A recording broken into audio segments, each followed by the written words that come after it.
This is Valencia, the Assistant Director for Community Engagement here in the Office for Community Civic Engagement at UNCP. Today, for our Community Partner Spotlight, we have Miss Donna with the Caring Touch Outreach. How are you doing, Miss Donna? I'm doing great. It's so great to get to talk to you, Miss Valencia. Yes, awesome. So basically, today we're just going to get to know what you guys do at Caring Touch Outreach and who you serve and things like that, and how our students can get involved at this organization. Does that sound good? That sounds like a plan. Awesome. So our first question is, who is Caring Touch Outreach, and what's the significance of this organization? I would just like to open this up and just take a moment to tell you the history of Caring Touch Outreach. We have been in business for almost 18 years, and we saw a need where a lot of people were having to choose between purchasing their medicines and buying food. And both of those are necessary for them to survive. Food, of course, we need, for nourishment for our bodies, but a lot of medications people take, if they don't end up taking those medications, they end up in the hospital or they could die. So we've got two things, that are very critical. So we, started, kind of putting our resources together, and we started giving resources out to different people. And they would always come back and say, well, I got to this agency and they were out of food, or they just didn't have enough. And we still were, still puzzled on what we could do. And the door opened up for us to open up Caring Touch Outreach in 2010. Now, I can tell you there's no halo over my head. At first, I was like, isn't there someone else that could do this? And God just spoke and said, if you take care of my people, I will take care of you. And since then, it has kind of taken a life of its own.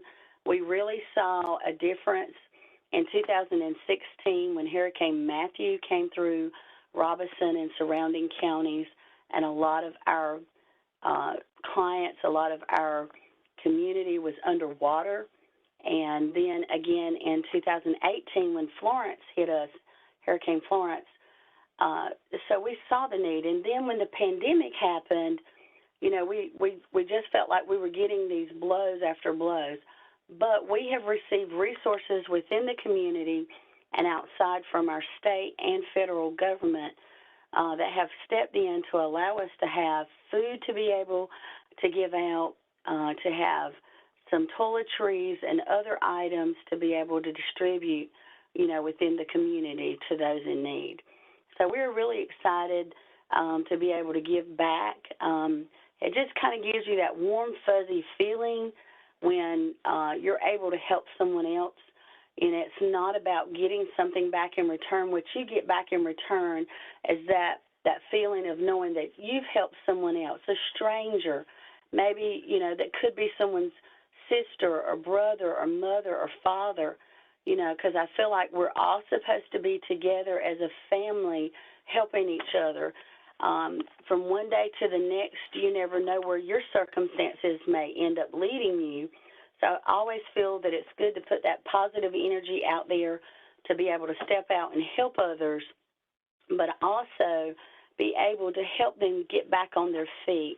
We have different programs that we offer, allowing people to be able to get trained with budgeting, with finance, how to take better care of themselves by eating proper, with nutrition. So these things are there to put there to help educate them and let them know that they're not alone, that things happen, and sometimes we have unforeseen things that happen, but this is a resource that is totally free that they can come and utilize to be able to help them. We recently received a grant for about $30,000 that allows us now to assist people if they are behind on their rent or they're behind on utilities, that they can actually come and apply for assistance to help get them, again, back on their feet. I think if you want me to, I can read our mission statement, and then we can move to the next question. Caring Touch Outreach Services mission is to reach out to those who are in need, support and encourage them in their daily lives and future endeavors. We hope to lend a helping hand that will assist in directing their paths in the right direction. We will strive to be our best at our best abilities to make a difference in the lives of the community citizens we touch. That's beautiful. That is so great. Um, so I know you spoke about it a little bit, but what are some of the services that the Care and Touch Outreach offers for the community, and which services are utilized the most by the community? Okay, I'll start with our first service that we feel like is heavily utilized, and that's great because we try to get it in, and as soon as we get it in, it goes right back out. We started years ago, and we had what's called the Care and Share Closet. That was actually underneath, if you can imagine, underneath the staircase. And that was just a little small, tiny room with a tiny door. And we would get different ones from the community that would donate pads, they would donate undergarments, such as your diapers for smaller children, and Depends, briefs is what I call them for our adults. And they would donate these items, and as soon as we would get them in, they would go right back out. And again, not charging for any of these items.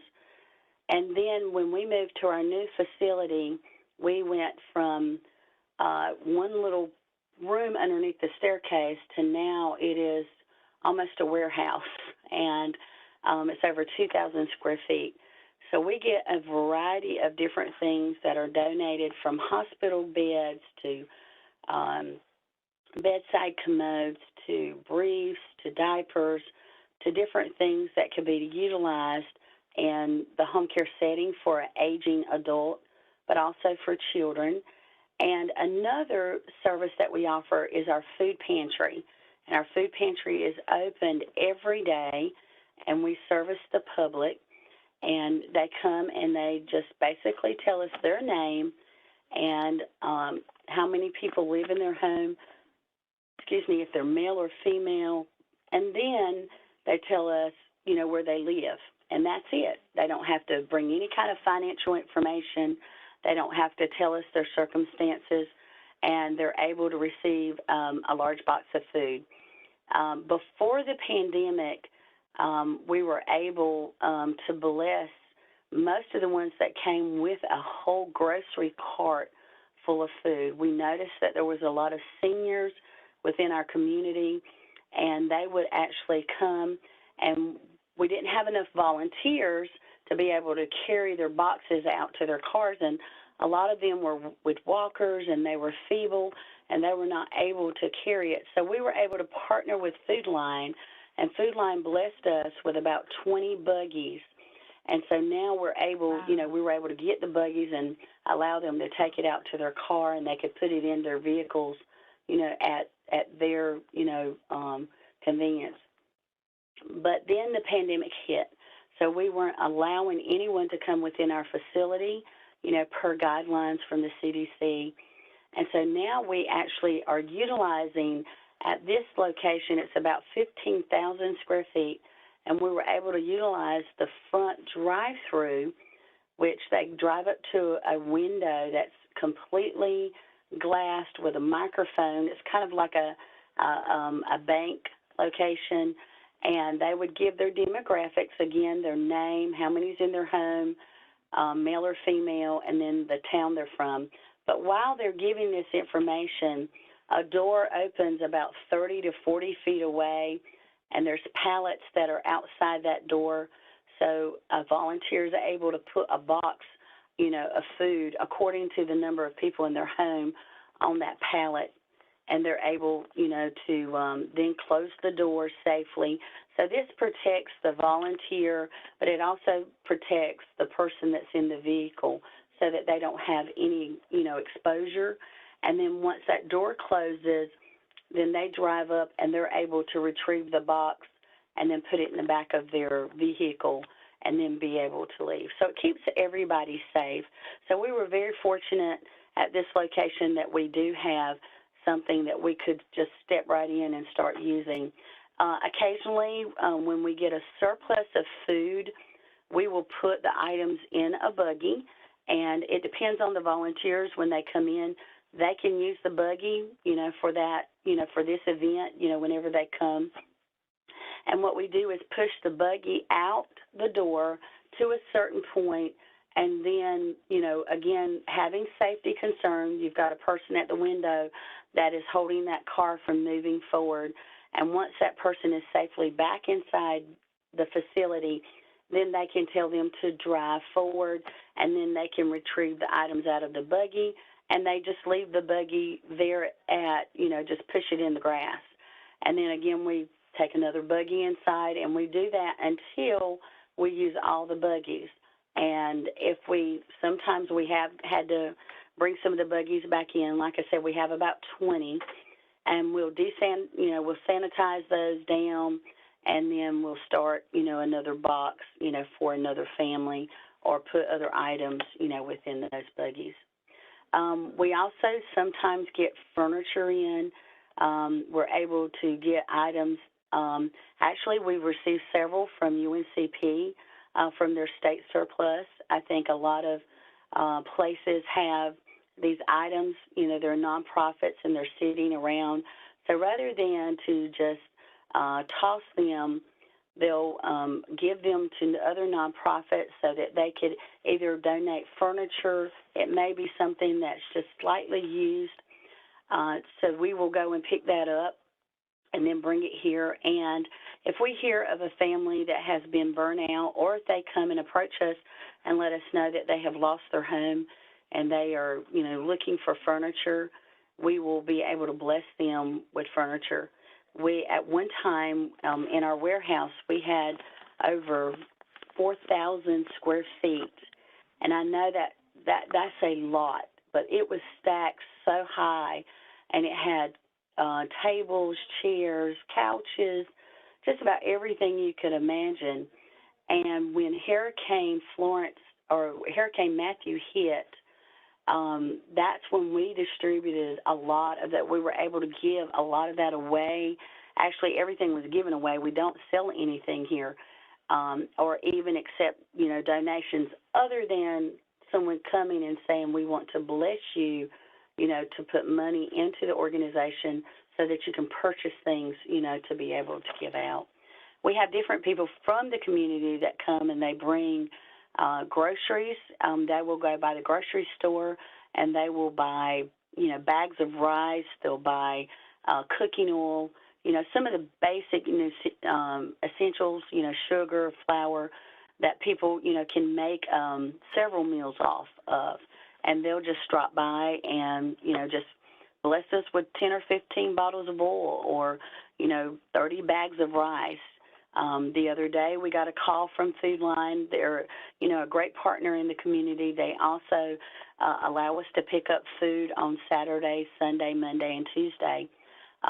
So some things that are getting ready to expire, or some of their fruits and vegetables that may not look their freshest in the store, they would pull those and we can still go through it. And if there's like a bag of apples that one might not look so great, we can pull that apple out and then still use the rest of those apples and, different other fruits and vegetables to be able to give, to our seniors.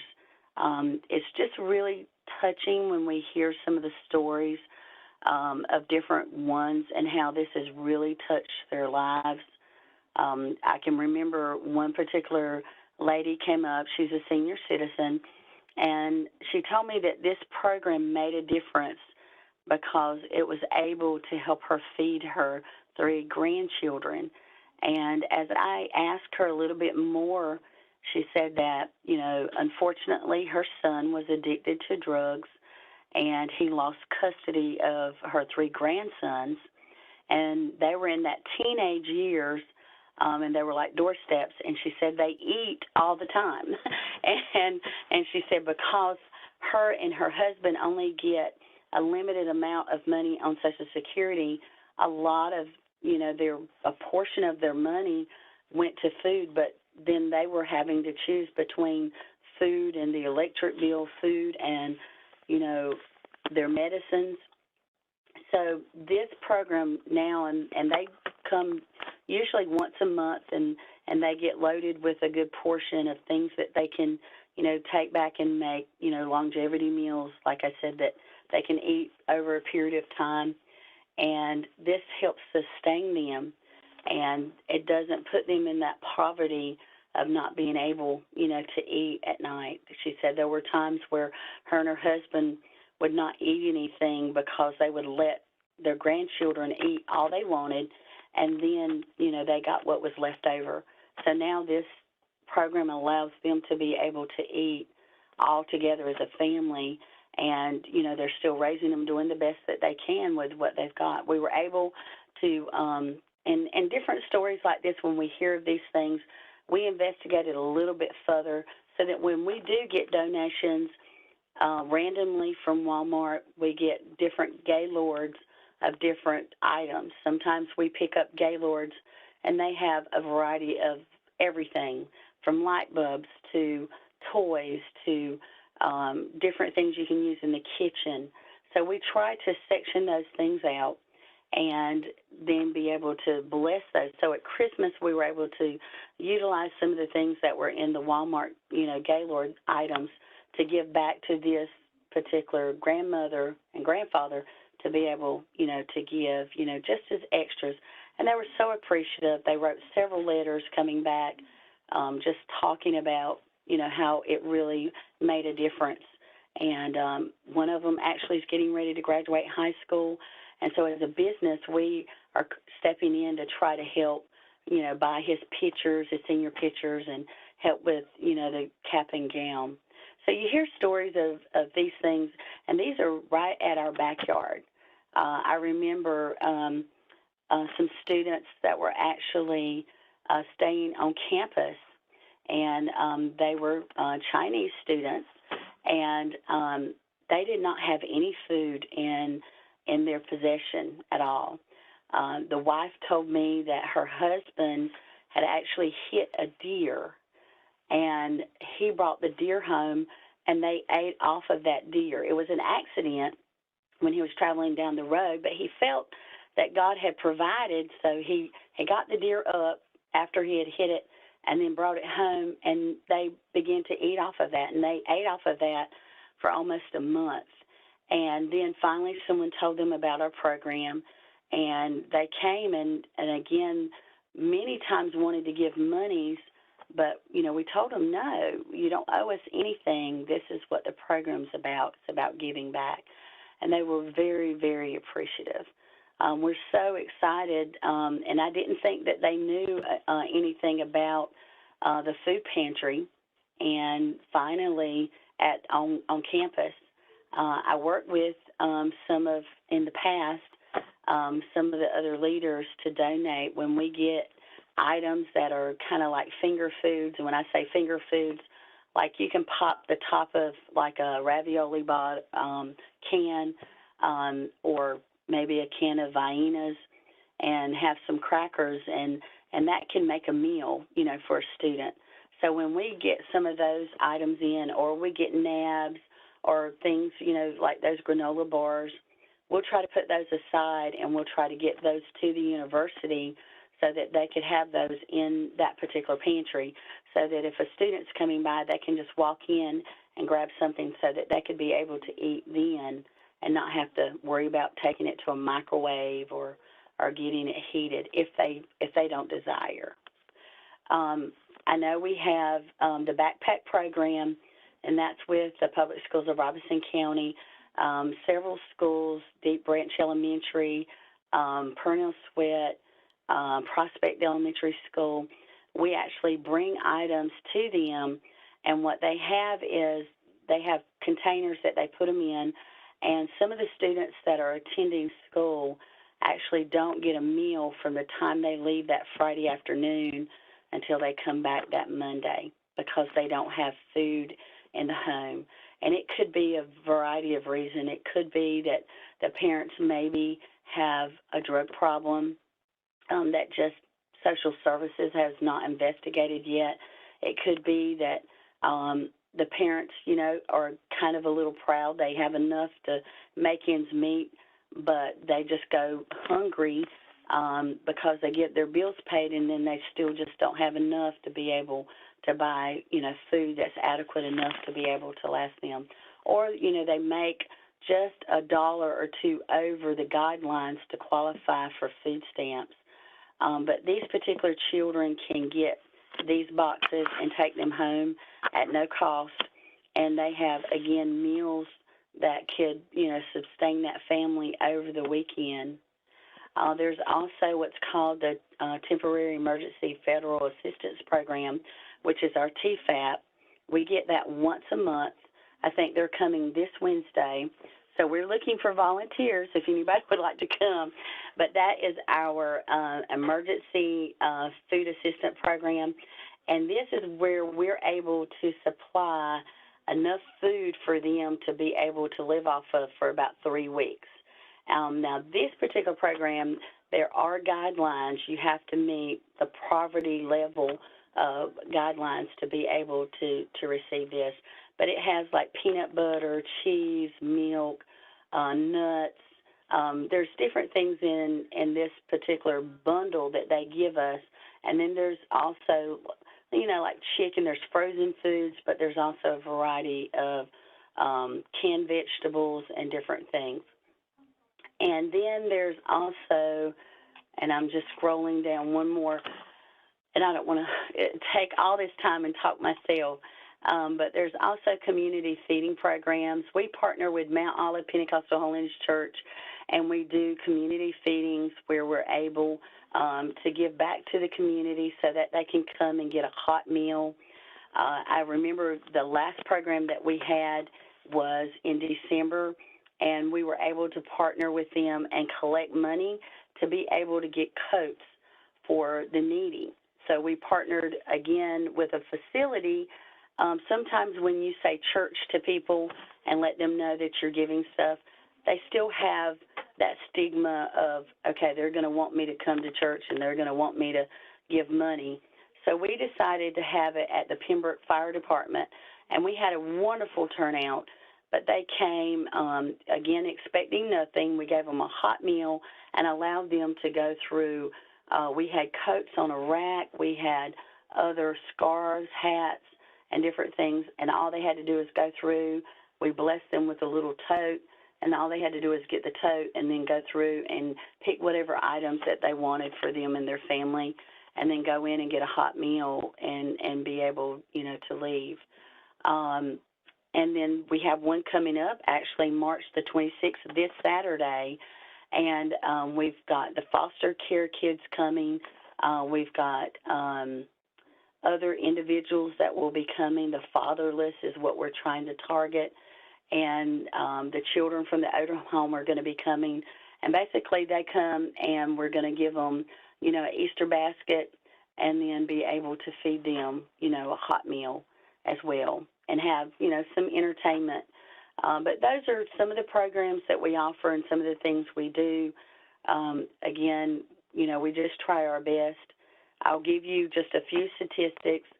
In 2018, we serviced over 15,221 individuals. In 19, that number went up to 17,884. In 2020, it went up to 23,736.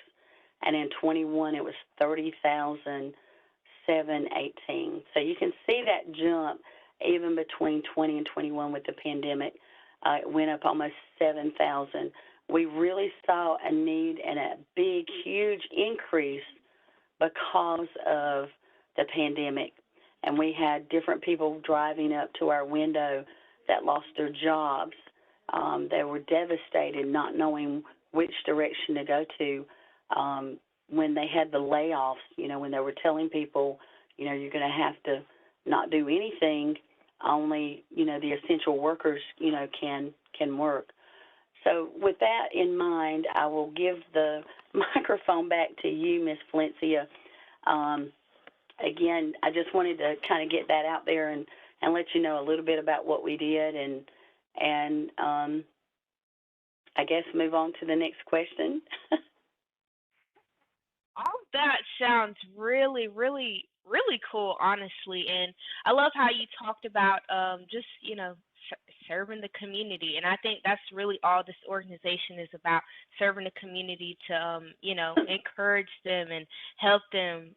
So I really do love that. Well, awesome. Excuse me. That is pollen, not COVID, okay?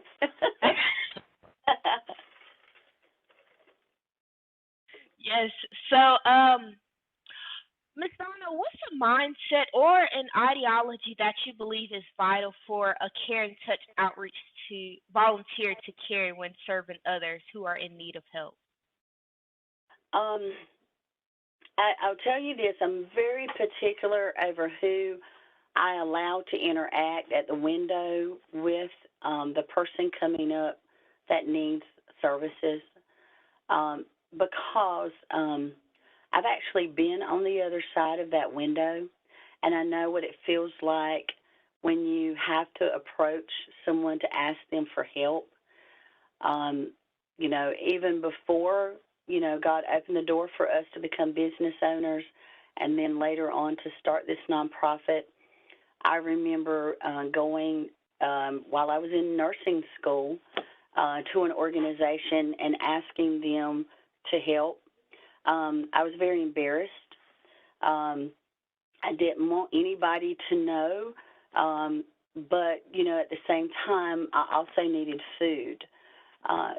So when I went to this particular organization, I felt very belittled. I felt like I was treated like I was beneath them, that I just, it was like, who are you, and I remember that feeling, and I, purposed to vow to never allow anyone to feel that way when they came to our organization.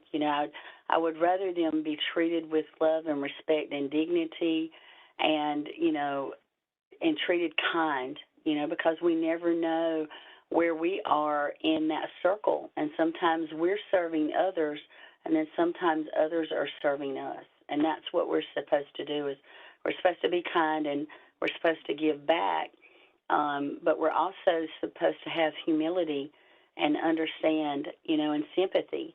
Now, mind you, I'll sit here and say that, yeah, there's times where, we question in our mind. We see someone driving up in a Mercedes and, they're dressed to the nine, and, they get out and, say that they, would like services. But we're not there to judge. We're not there to make to say, oh, well, they deserve it and someone else doesn't, because we don't know all of their situation. We only know what they're presenting to us. I took a class on the ethics and even what to do in situations. And one of the questions that the instructor asked me, she said, okay, so if your agency is going to be allotted this money, and let's just suppose that you have one little old lady who's driving up, and she looks like, she's in her 70s, and she's got this car that barely makes it in the parking lot. And then you see her start to get out of her parking lot, or out of the car, and she's got a little child with her that she has to put in a stroller, and then she's got a teenager and maybe another small child, and she's trying to get them together so that she can come up to your window. And you only have enough to be able to give it to that one more family. And then all of a sudden, this guy drives up, and he's in this little hot rod car, and he gets out, and he's got on Ralph Lauren, and he looks like he's just had his hair done, and, he's just all dressed to the nine. And he gets out, and he pulls in, and he's able to get out quicker and come to the door before she does. who would you give the food to? And of course, my response was to the little old lady, because she's older and she has those kids, and again trying to justify. And she said, "That's where you're wrong. You have to do it on a first come, first served basis, and understand this: you don't know that his neighbor allowed him to use his car, and the clothes that he was wearing, he just got those donated through a thrift store. And this guy hadn't eaten in 2 weeks, but a neighbor down the street had decided to take him, to the barbershop, to get groomed. And this little old lady gets disability, and she has these 3 kids, and she gets food stamps and so forth. So when she told me the whole scenario, I was like, oh, okay, yeah, he would be, and he got there first, so yeah, he would be the person. And she said, well, let this be a lesson to let you know that you don't know everybody's circumstances, so never pass judgment when you see them at the window. So always, just be kind and just do what you're supposed to by the program. And I can tell you over the years that has served me better than anything else. So I do. When I look at someone, I don't try to figure it out. I don't try to question whether they need it or not. If they're here and they present that they need it, that's humbling enough for me, because I know that feeling. I know what it's like to reach out. So that's all we ask. And some of our volunteers would rather not work the window. They would just rather take and fix the boxes of food and just be able to give them out. And that's okay, whatever they like. If they want to interact, they can. But I usually get to talk to them just a little bit, and I usually like to work with them one-on-one, or let them work with our director of that program. So that's kind of the person that we're looking for, the mindset. That's good. I love that example. That you never know, and you really cannot judge somebody as to the way they present themselves. I love that example. Absolutely. Yeah. So, from your past interactions with volunteers, what would you say is the most enjoyable part about serving with the Care and Touch outreach from a volunteer's perspective is? Oh, wow. We've had so many students to come, and that has just been such a joy interacting with them.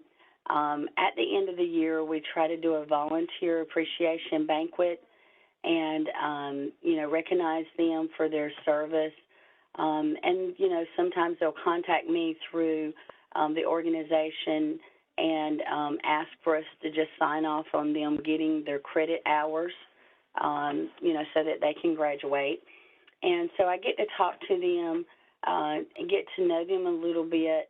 Also, some of them we have actually been able to help open the door for other places that they would like to serve.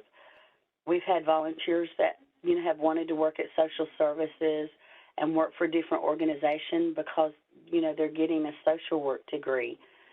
We've had some, that have background of nursing, so we were able to write a letter of recommendation based off of their work ethics, even as a volunteer, to be able to start, to further themselves in the nursing program or even get a job, after they graduated, even in business.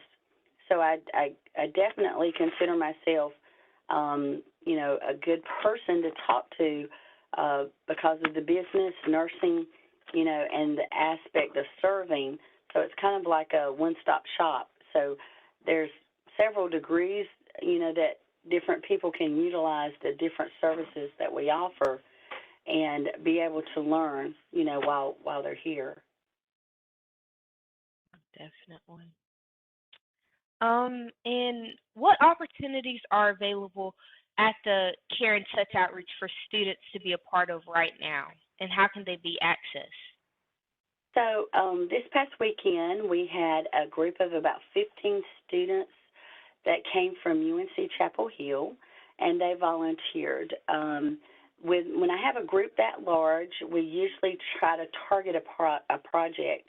A couple of weeks ago, we actually had the soccer team from UNCP, and they came in, and there was about 14 or 15 of them, beautiful young ladies, very energetic, and they were able to help us move some things around. Nothing heavy, but sometimes when you have a lot of volunteers, many hands make for light work. So they were able, to grab different things, and then we were able, to line up kind of like an assembly line and transfer some things out of one room to another and kind of get it so that it would be systematic whenever we have someone come through the drive-through, that they can grab the buggy and then go to the heavier items and then end up with the lighter items like breads and so forth. And that's more of convenience, because before, the way it was just set up, and it was just because we get one program after the other, but we could never switch it around so that it would be more convenient to have the canned goods first and then put the bread on top. We'd always have to bring the buggies back and then, kind of do it in reverse. So that was a wonderful, wonderful day to get that. Now it's organized in that respect that we can take the buggy and then put the canned goods on the bottom and then get the items out of the freezer and then get the breads and then be able to push the buggy out, on those days that we're able to have a full buggy giveaway. We also have volunteers that come in. They, want to do paperwork. So we have different statistics that we have to keep up with the information I was telling you about, with the knowing what town they're from and how many's in their home, if they're male or female. Every month we have to send in a report to one of our givers, which is Second Harvest, and on that report sheet we have to tally everything up. So you can imagine, on an average, we're receiving 1,500 to 2,000 people coming in. So we have to add up how many female, how many male, how many fit within this particular, section, how many are elderly, how many fit in this category, how many in their race, how many are African American, how many are white, how many are Native American, how many are Hispanic, how many are Chinese, and different, ethnic groups that we have coming in through here. And so they just like to do the statistic part. And then we have some, that their specialty is working with websites, working with other things. So there's other areas that they could work with, not just in boxing up food. So if there's someone, who wants to volunteer and be able to work, we do have our website, but it is under construction. But you can pull it up and be able to see some of our pictures and some of the other items, that we do, throughout our facility. But there are little things that need to be updated on it. So we have just kind of like a eclectic variety for our volunteers. We try to get to know them and ask them what they would like to do when they come. Oh yeah, that's so cool. So according to Communities in School of Robeson County, 34% of children in Robeson County experience food insecurity. How can UNCP students stand aside the Caring Touch outreach to serve this population? I'm so glad you asked that. So a couple of years ago, I know it was before the pandemic, so I have to go back more than a couple of years because that's been the pandemic time. So about 3 or 4 years ago, we actually partnered with UNCP, and they did what's called a Scare-a-thon. And this was the whole athletic department. They actually competed against the volleyball teams were competing against each other. The basketball teams were competing against each other. But it was a Scare-a-thon. It was during October, and we took a huge picture there in front of the athletic department there in that lobby. Mm-hmm. And they competed by gathering canned goods to be able to donate. And it was up in the thousands of pounds that they were able to give and bring to our facility. And we, in turn, took those cans, and then we started, again, the volunteers came in, and then they separated them, for like string beans, corn, raviolis, different other things that come in cans. And then we were able to go through and get so many cans from each pile and be able to give them in the boxes. Earlier we had talked about the backpack program that we participate with some of the schools. We were able to do that. We were also able to participate. I think there's a picture on the website where we were able to picture with Mr. Clyde. He is the principal there at Purnell Sweat High School, and some of his staff. They were able to come and get 2 or 3 trucks, and we filled the backs of those trucks up with different snacks that they used there at their there was a senior day, and there was a couple other events on campus that they were able to give the students these, particular food items, and they were able, to utilize that. So I would definitely say to have more of those contests. So it was, kind of created that atmosphere of serving, but also kind of like a little competition.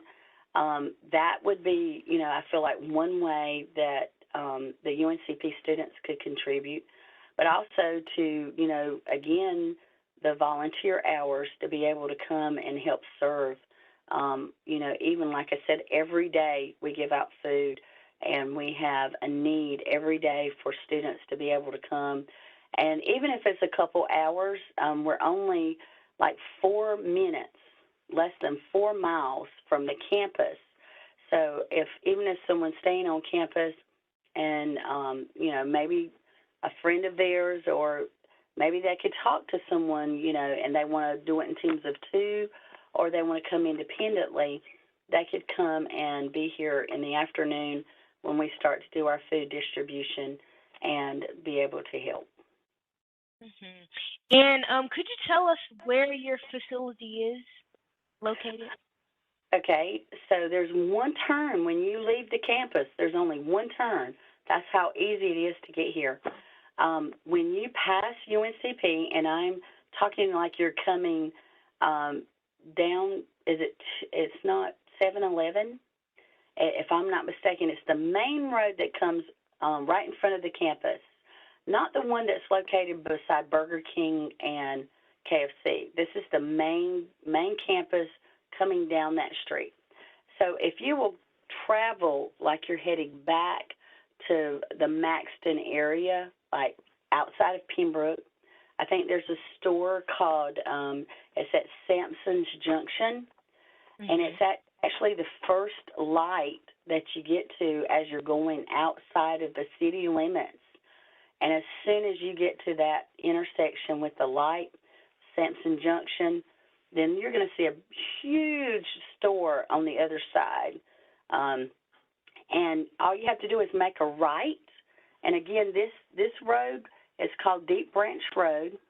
You continue on that road, and you're actually going to pass Purnell Sweat High School on your right.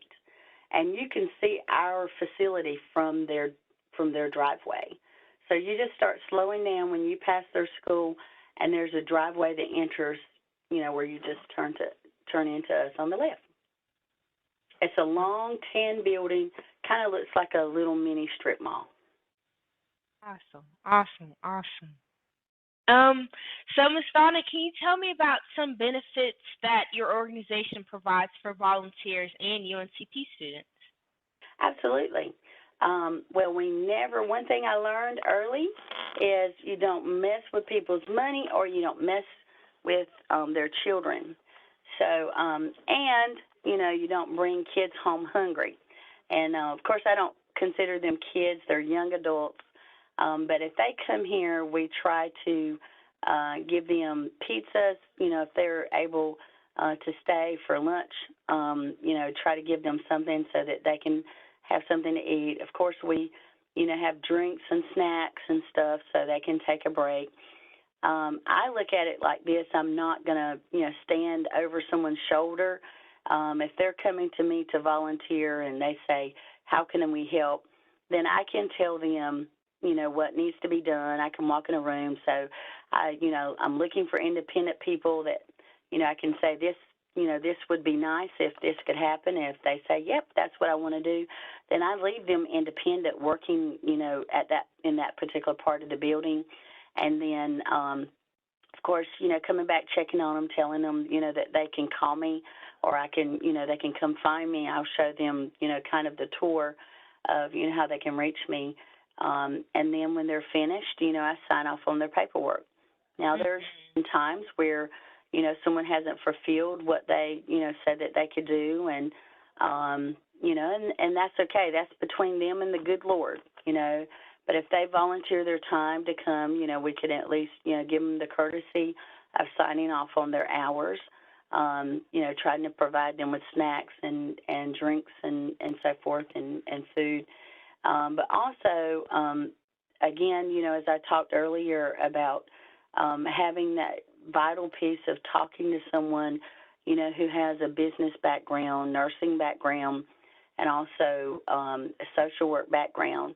So those are three vital areas I feel like that we need within the community, but they could tap into those resources. Also, to connect them with others. We had a volunteer come in here a couple of weeks ago, a couple months ago, and she started volunteering. And her goal was to be able to speak with the director of Grace Court, and that's a home where they have women that are trying to get back on their feet, who have been, where their children were taken away, and they're trying to prove themselves, and they have a place in Lumberton that they stay. So we were able to connect her. She just needed that person to be able to open the door. So, once I got to talk to her and she found out that I knew the director and she was a good friend of mine, I connected the two of them immediately. And she was able to fulfill something, that she really desired, to be able, to happen. So I definitely think, some of the volunteers, it has actually turned into a job for them where they actually get paid. So there's lots of different benefits, I feel like, in volunteering. And, you also get the warm, fuzzy feelings that you get when you're being kind to somebody else, expecting, nothing in return. So.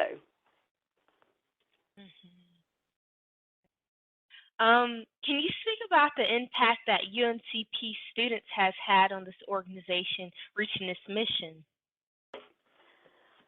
Wow. Now, I don't want to keep you here the rest of the day.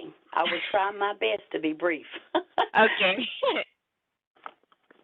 If I can say, there's so many different things that the UNP students have done for our organization by having fundraisers, as we spoke of earlier, to get, cans of food here so that we could use us as a funnel to channel those blessings to others. We have had volunteers come in and reorganize and kind of get, everything, in a systematic way.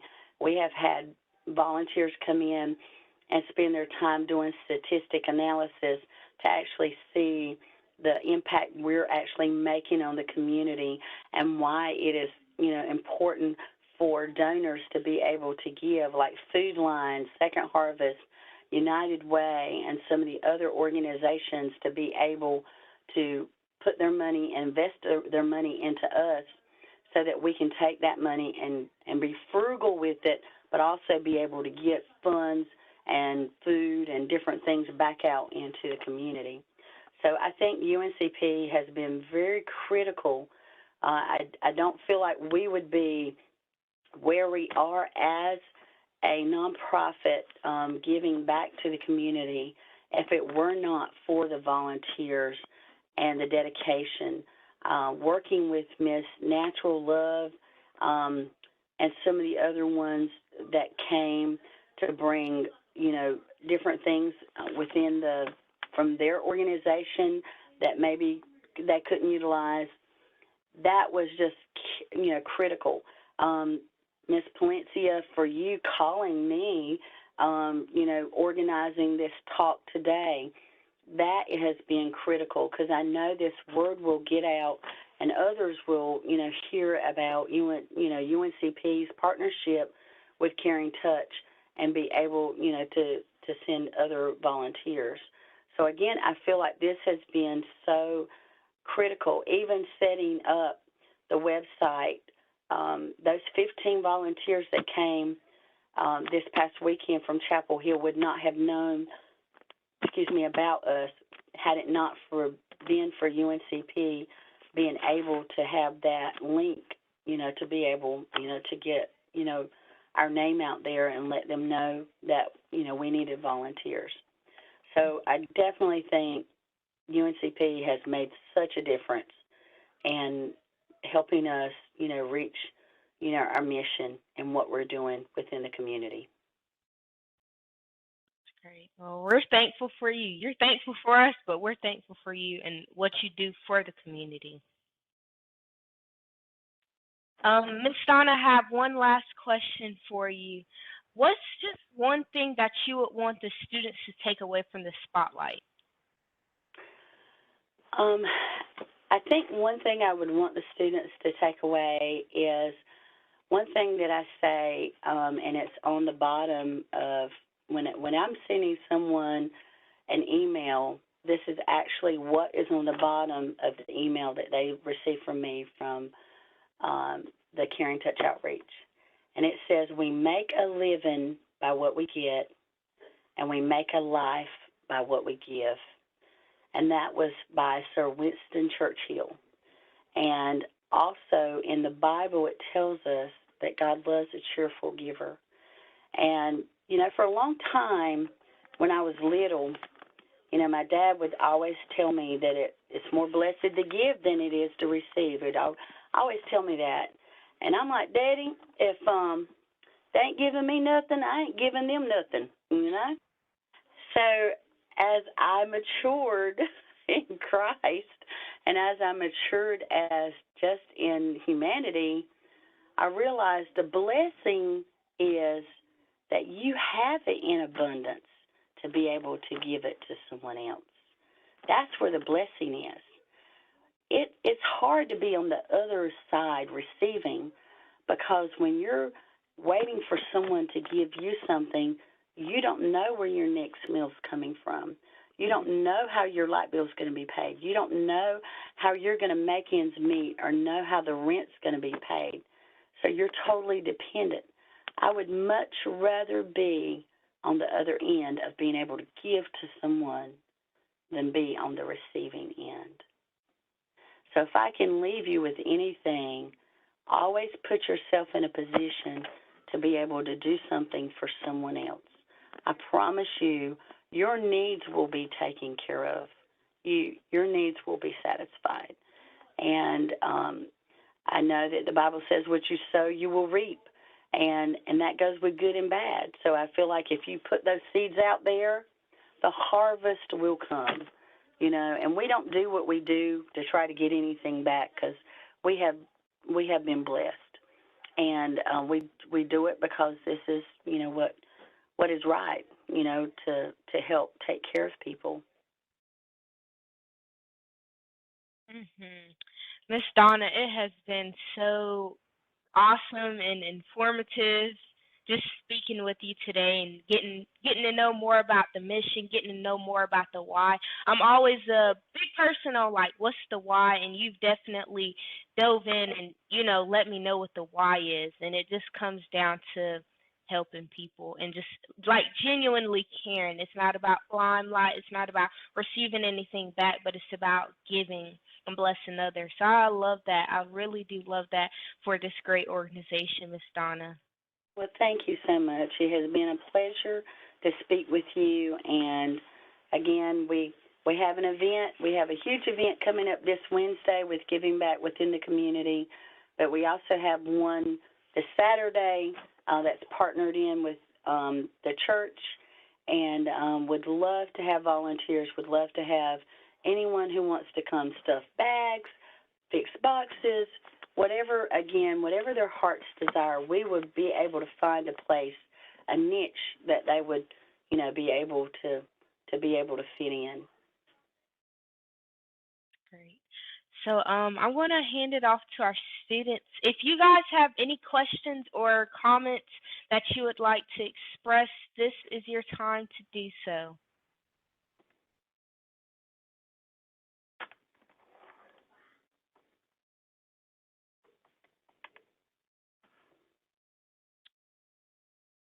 Okay, so I'm not seeing or hearing any questions, and that is just fine. Um, like I said, Miss Donna, thank you so much, and thank you, Brave Nation, for attending this call. We will see you guys next month. Thank you.